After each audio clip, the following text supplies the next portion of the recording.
Hi guys, and today on We Love Our Heart, the podcast, I'm joined by Mark Kaplan, a former professional tennis player who was competing at an elite level and still experienced a serious heart event. Now just think about that for a moment. This is someone who, like me, was fitter than most people will ever be, and yet something clearly wasn't right under the surface. In this conversation, we unpack what happened, and why the standard explanations didn't add up, and what Mark discovered when he started asking deeper questions. We talk about cholesterol, medication, diet, and the assumptions many of us make about what healthy really means. But more importantly, this episode is about the importance of finding a supportive community to help you break the standard of care medical paradigm and take back control. Because if there's one thing that comes through very clearly here, it's that we can't just outsource our health and hope for the best. We need to understand it. We need to question it, and we need to take ownership of it. If you've ever thought, I'm fit, I'm fine, this won't happen to me, then this is an episode you should really listen to. And do stay to the end, where we talk about the launch of Mark's new heart health platform, Health Truth, building something to help understand your metabolic markers and take real action to improve it. Now let's get into it. Without further ado, over to Mark. 3, 2, 1. Hey, welcome everybody. Welcome to We Love Our Heart, the podcast. And I have a special guest today, an old friend of mine, Mark Kaplan. Now, we've been talking to each other for over 5 years. We've got similar journeys. We're on a similar journey. And Mark is about to do something pretty spectacular, which he's going to share with us today. So stick around. We're going to do some special offer at the end, maybe. Mark, over to you first of all. How are you doing? What are you doing? No, great. Thanks, Mark. What am I doing? I live in Connecticut, Stamford, and spring over here. So we're ready for the warmer weather. We've had a real, heavy winter of snow. And no, I've been very busy. I've been building this solution platform for, God, I think almost 4 years, Mark, since we met. And I went through the system. I had a heart issue, and I didn't have a lot of help back then, like you didn't have a lot of help. So, I'm kind of like gone through the medical system, come out the other end, and we've been building this, incredible platform, and hopefully we're going to help a lot of people. So that's kept me busy for, a lot of time. Well, tell us a little bit more about your background, though, because I remember you're an ex-profi tennis player. You played at Wimbledon. Just like you were, just like me, sorry, you were fit. You thought you were doing everything right. And then bam, all of a sudden you got a bit of a big surprise. And then where do you go from there, right? Exactly. So let me give you a story. So my accent's South African. I was born in Johannesburg. I lived for 18 years there, and then played tennis, had tennis family. Mom and dad played tennis, and then went to the States on a tennis scholarship to California, UC Irvine. And became a pretty good tennis player. I was top 5 in the country in the US, and then went on the Pro Tour. 5 years on the Pro Tour, played Wimbledon, all the Grand Slams. I was 117 in the world, had a few top 10 wins. And then I've been in finance for the last 26 years and married 3 kids. And then out of nowhere at 52, about 6 years ago, I was playing tennis. I was on the tennis court with a friend. And felt shortness of breath, really unusual. Thought it was like the smog or something, and was not feeling good. Sat down and, basically I drove myself to the hospital because wasn't feeling that good. So they put me in the hospital, put a bunch of wires on me and said, look, you got to go to the ER. And I basically took a piece of paper and drove myself to the ER. And there, went through the system. They said basically you had a heart event, and they put a stent in my heart. And grateful for them doing that, because they, obviously they saved my life, but also not so grateful when they gave me a bag of drugs and telling me that my cholesterol was, genetic, and my cholesterol was actually super low. I've just actually found out all my blood work from the last 12 years, Mark. You'd find it interesting. And I got all my LDL numbers, and I looked at them: 110, 105, 108. This is in my measurements here, which is basically low. and it wasn't that. But they gave me the drugs. I had the worst side effects ever on Lipitor. I lost my memory. I had severe muscle issues. They tried Crestor, then they tried Repatha, just the rotational drugs, trying to hit my LDL to like 40, 30, and I'm just like dying, depressed. My daughter basically put me on the couch one day and said, Dad, you're not the same person anymore. And I had no will to live. I was like, I said, like, why me? Like, why did I have the event? I was the fittest person. There's people next to me that's way more overweight. Why did I have that event, right? And Mark, we know the kind of the things that go through your head. It's like, yeah, I have 3 kids. Are you going to be around tomorrow, right? And Yeah. so I literally had to fire my cardiologist because I wouldn't take any more drugs. I basically said, Doctor, I'm done. I'd rather be living and having my brain, which my memory came back really fast. In like about a week, everything came back, and I started reading. I read the most amazing books. I followed these people like Philip Avadia, Dr. Stephen Sinatra. That's where I met you, Mark, in joining these groups. And, I had this community of people helping me get through this after firing my cardiologist and not realizing if I'll be alive on a Monday morning, right? It's pretty scary stuff. So that's my story. And from that, I got healthy. I lost 25 pounds and looked at all the right markers, which weren't LDL. I was hypothyroid. My thyroid was way off. I have high LP little a. There's a whole bunch of markers that I had. I was basically pre-diabetic.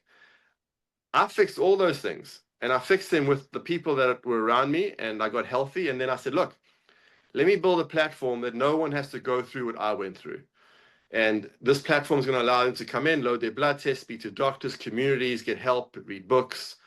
We'll talk about health truth in a minute. I Yeah. just want to let's just pick up on a couple of things there, because you and me, our stories are so similar in lots of ways, right? Like you mentioned the LDL, and I could tell you stories about cardiologists I've gone to, and all they are interested in is looking at that one single number and lowering it. And the arguments, not arguments, but it's a funny story, but it's absolutely true. One time I went with my blood results to my cardiologist. He's a lovely fella. He's put lots of stents in me and saved me a couple of times.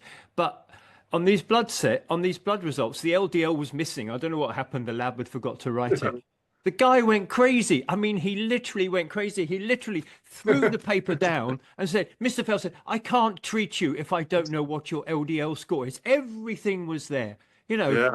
3 pages of blood markers, but the LDL was missing. And he wasn't interested in anything else. And he wasn't even interested in talking to me until I could show him what my LDL was and that I was taking the right drugs to reduce it. Right? That is, I mean, unbelievable. And it's really, Mark, and that's a standard of care. I live in the States, and it's the same thing. It's the pharmaceutical guidelines, insurance guidelines. Like if I go to a doctor and my LDL's flagged, if they don't actually give me a statin or recommend one or push one, they don't get their full reimbursement from the insurance company. I mean, it's that kind of like circular, where the insurance companies, the drug companies are making the doctors push statins, making the LDL level. And now it's like, I think at 30 years old, they're even recommending statins and below, that if your LDL is 100, which is ridiculous because you need LDL to survive. Your liver makes LDL for a reason. 80% of your liver makes it for your brain. That's why I lost all of my brain. I lost my memory. And so the scary thing is it's diabetes that carries the highest risk. You can look at the women's study of 155,000 people.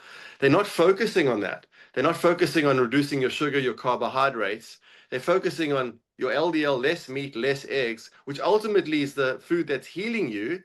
So there's this whole kind of circular thing, and they're selling you Ozempic drugs when the kids are obese because they're eating the carbs and having more heart attacks. So it's an entire business model and a subscription model to the drug companies. And I've realized that, Mark, and in Europe are probably the same thing, but in the US it's pretty bad.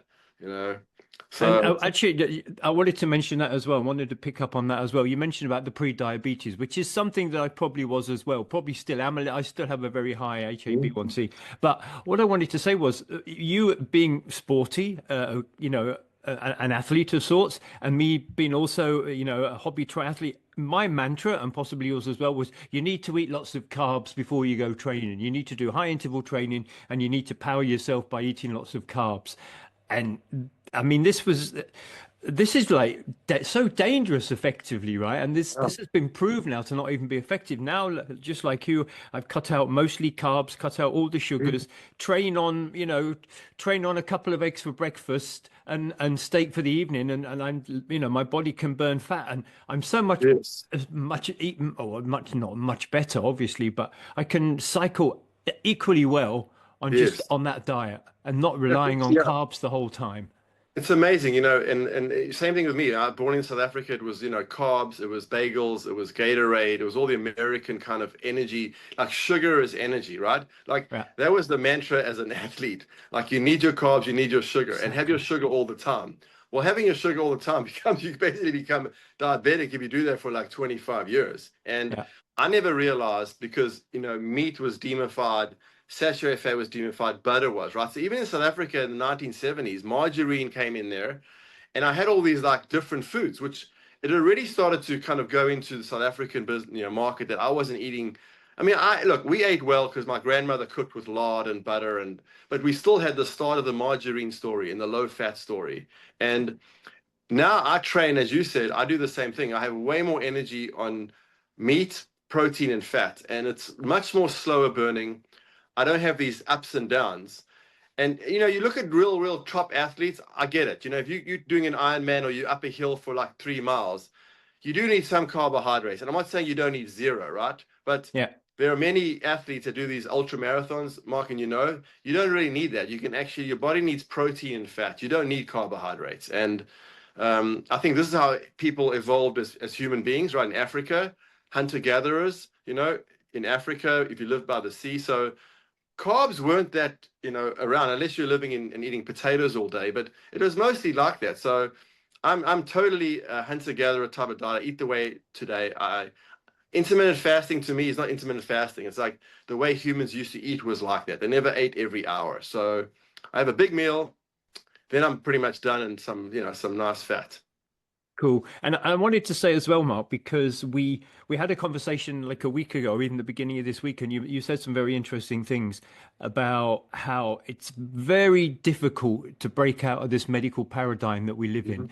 You've got to be really, you've got to have, I think you said you've got to have people you trust, you've got to have Yeah, a good circle of people around you. To do it on your own, to very break out hard. that medical paradigm is really hard. Yeah. So it's you and I, and we've got different bunches of people, different communities who've gone down there and proved, well, kind of proved that it works. I mean, I'm still here, touch wood. Yeah. I've just had the blood results I just threw onto the floor were the best I've had since my heart attack, probably even Mhm. before. My ergometer last week was the best I'd had for Yeah. since my heart attack. The blood levels are really showing good results, so it is working. Hmm. But Exactly. just like you said, you need that support system. You need Yeah. that confidence, that trust. You can't, well, it's very hard to do it on your own. No, It's just, 100%. just to Hmm. tell you the story, Mark, and I've written about it a couple of times now. It's like the baby elephant, or it's like the elephant that is pinned down with a tiny elephant in a circus is Hmm. pinned down with a small little chain attached to his ankle. Now, this elephant is 3 or 4 tons and could push down a tree. And yet there he is being shackled by a Hmm. little chain or a piece of rope. And that's because he was brought up as a baby elephant. He had exactly that shackle and chain. Yeah. And as Yeah. a baby elephant, he tried to escape and he did hurt and he couldn't.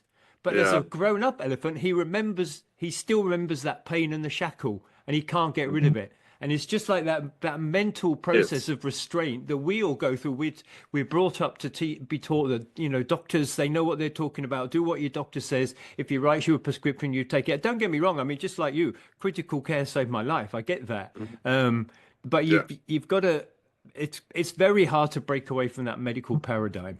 No, it really is, and it's such a good point. It's so here, look, I mean, for me to just literally fire my cardiologist and not take those drugs, it took my daughter to sit me down and say, hey, I had to make a choice. I had to say, look, do I want to lose my memory and be on the drugs and not be the person I want, or do I want to try and be who I was before, which is feeling better? And I made that decision, and it was not easy. Most people are not going to cross that chasm of like without any ropes and walk across because they've been brainwashed that way. Their doctors have white coats and the degrees behind them, Mark, and it's very hard to say, you know what, I know more than you. But I think that's the difficulty. But through education and through what we learn, Mark, and my when I feel good and I work out and my numbers are good and I look at all those women's studies, it says the highest risk for heart disease is diabetes and obesity and metabolic, and LDL is a little marker there. It's 1.8 hazard ratio. That gives me comfort. That's 155,000 people. So there's a lot of these studies that I keep looking at, and I don't feel like I have that shackle around my ankle. So I think it's important for people to find those people like you, show them the study, show them the research, not the LDL absolute risk return relative, because we know absolute risk return for statins, it's like 1 out of 100 benefits. 1 out of 100 get the diabetes, and 98 don't even benefit. And this is for people that never had a heart event. So, but they don't see that data. The doctors are not telling them about that data. So I think you're 100% correct. Now, I don't even think about my heart much anymore because I believe I'm building collaterals. I work hard. I understand the body. I'm way more lower risk than probably 95% of the people out there. And the reason why I had my heart event, I know it, was I have genetic factors, certain of them, and I just pulled the trigger. I pulled the trigger. Lifestyle pulled my trigger. And I think if you have genetics or family history, it doesn't mean that that's the way you're going to go. I think that the whole kind of AI world now of data is you can read your data and figure, hey, that person should be eating this way. The other person can eat the worst food, Mark. Is it crazy? They like Yeah. obese, have zero calcium scans, and you go like, what the hell's going on? And Yeah. I think you're able to decipher that with AI, and all the data goes in. You can see this person cannot. He just pulls the trigger and he's done.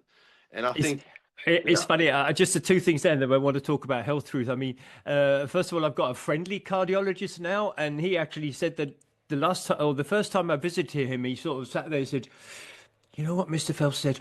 I've been doing my own research on statins.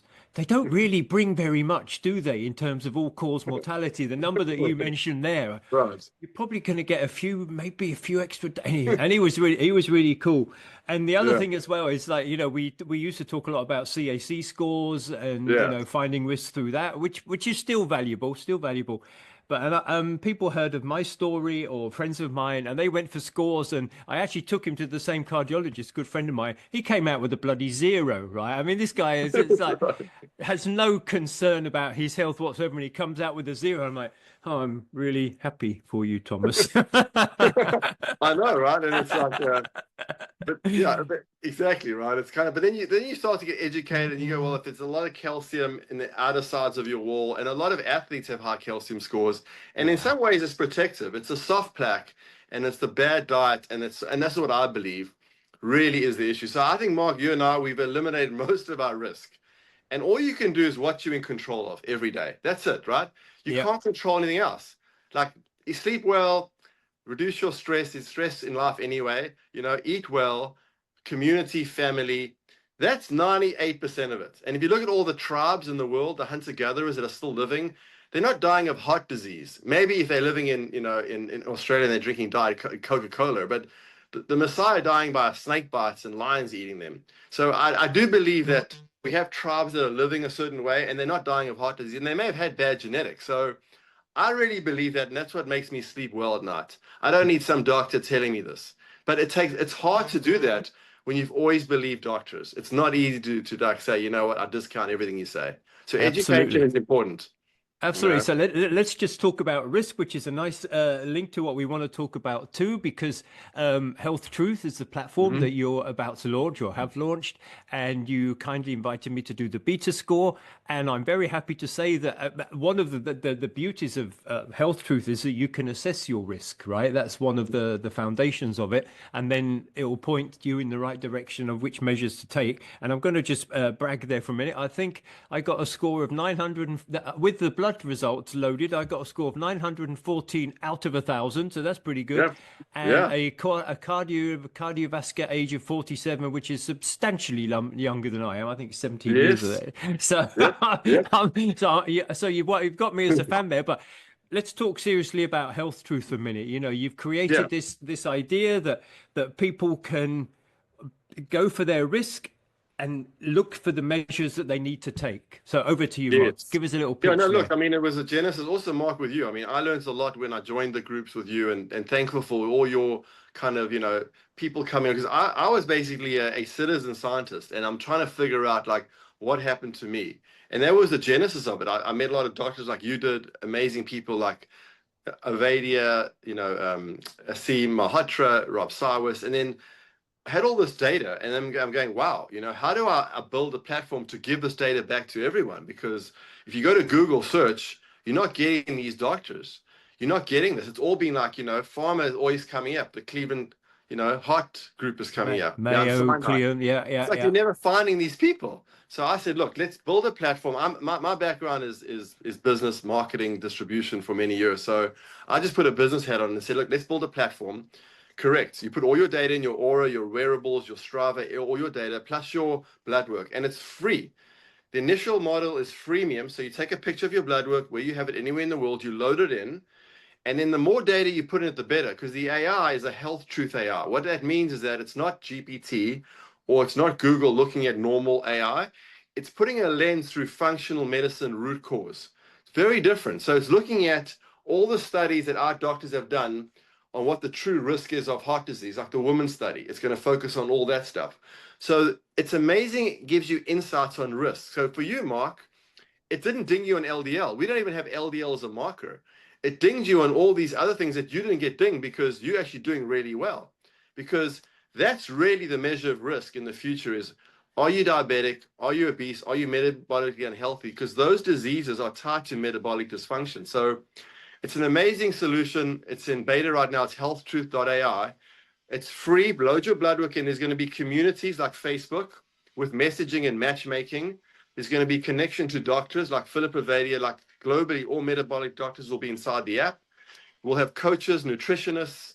So think of it like a social health network for people to find out where they need to go. It's also going to have a truth feed. So it'll have all the latest content and videos from Eric Berg and all these people, depending on what your condition is. So I kind of built this as a patient. And I realized that I would have liked this 5 years ago, Mark, because I wouldn't have to fire my doctor with no help Yeah. and have to go by myself to find things. So that's really what it is. I'm very excited. Mark, I consider you a founding kind of friend, and we're obviously going to work together. And my goal is to help as many people as I can. And I'm not doing this as a financial thing. It's like, hey, it'll be financially very sound, but I want to help as many people and have purpose. what also impressed me, Mark, I have to be honest, I put my uploaded my blood results. Obviously, they're all in German because I live in Berlin. Mhm. Didn't have any problem with that. Yeah. It found them all. That was actually quite Yeah, cool. And we're building this globally. It's we're all part of this global tribe. It's not a US product. And I said, look, we got to help people in India. I mean, huge populations, as you know, Mark, have diabetes in India and Mexico and these places. So, oh yeah, and Middle East crazy. Middle East crazy, the amount of sugar and all that stuff. So yeah, it's a global platform. We'll have all the languages, and yeah, we're very excited to get this launched. It'll probably be launched by the end of May. The official kind of Facebook groups will be coming in, and then we'll be rolling out the doctors with Asim and Eric and Phil and Rob and all these amazing doctors will be coming a little bit later. But yeah, it's pretty cool. Okay, cool. I know that's what I'm gonna say that you're gonna give me access to it a little bit more so I can get a little Yes, focus group going as well. Some of our community can yes, find out. Watch out for that, and absolutely. I'll Hmm. obviously be putting the link in the notes afterwards as well so that people can Yeah. follow the course there. Brilliant, Yeah, brilliant, Mark. I want to the first stage would be groups, so small groups. Mark, if you have groups that want to come on in testing in Yeah, the communities with our doctors, so they can get feedback as well about their health conditions, we'll yeah. probably do that the next month. So that'll be amazing if you can come on with some of your For team. sure, for Hmm. sure. Mark, Yeah, what can I say? We've so much in common, and it's been so yeah, great. We've shared the journey together, and we've kept in touch over the last 4 or 5 years. It's been really great see the way things have developed, and yeah, I'm really keen and excited what's going to happen in the future because we all know what AI is going to mean for healthcare, but we also know that it's got to be an AI that is programmed to not the way big pharma wants to see it, but the way that actually is going to cure you. And in fact, I have to be honest. I was talking to a good friend of mine who's fighting stage 4 cancer at the moment. mm, He walked out of hospital, said, "I'm not going to do this chemo radiation nonsense anymore." And he's literally just sent me a text. He's in good spirits, and he literally just sent me a text about how much money the latest cancer cure is earning pharma.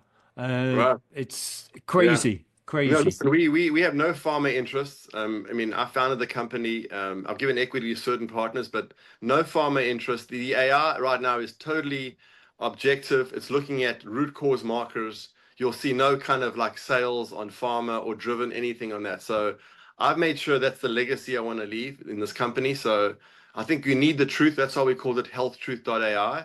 And it should be democratized, right? Everyone should be have, this information. It shouldn't be, doctors only have how to heal heart disease. So that's the mission. Thank you, Mark, for everything. I think the best Brilliant. is yet to come. Yeah. Yeah, and like we know, Mark, we've managed to break our Yeah. restraints from the whole medical paradigm.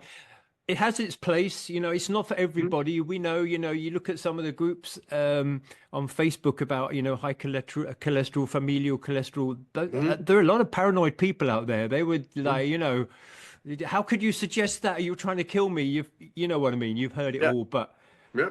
Yeah. once it's a bit like Plato's cave. Once you've seen the light, you can't go back in. You know what I mean? Exactly. Look, we're gonna build a medical group, and that's why our AI is called Neo. So around the matrix, because we're in Yeah. a matrix. So we have a medical group around the world of metabolic doctors that we're going to build.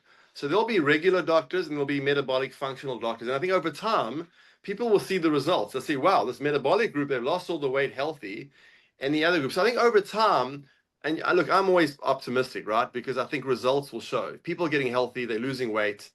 I think our medical doctors are going to grow. We want people And from you, medical school coming into our platform and to get the support. And you've Hmm. got to be in it for the long term, is what I'm also saying. Look, we've been going four or Yeah, 5 years, and yeah, I feel much better. And we're finished on that because, just like you, I don't wake up every morning and think, "Oh my God, yes, am I going to have another heart attack today?" No, I yes, also don't think about it. I might check my watch every night. Oh yeah, rest yes, pulse last night, pretty good. Slept pretty good. Okay, off we go. yeah, yeah, And yeah. that's what we want for everyone, right? Exactly. Peace of mind. Don't worry about it. Enjoy your life. Do the right things every single day. You can control the things you can do every day. That's all you can do, you know? Yeah, So, exactly. And mhm, take back control of your health. That's our motto. exactly. That's a So, great place to end. Hey, Mark, yes. thank you so much. Great talking to you. Good to see you looking so healthy as well. Same with you, Mark. I'm keeping up with you. Let's do Cool. it. All right. Nice one, mate. Thank you very Yeah. much. Good stuff, Mark. All right. Take care. Take care. Bye. Bye.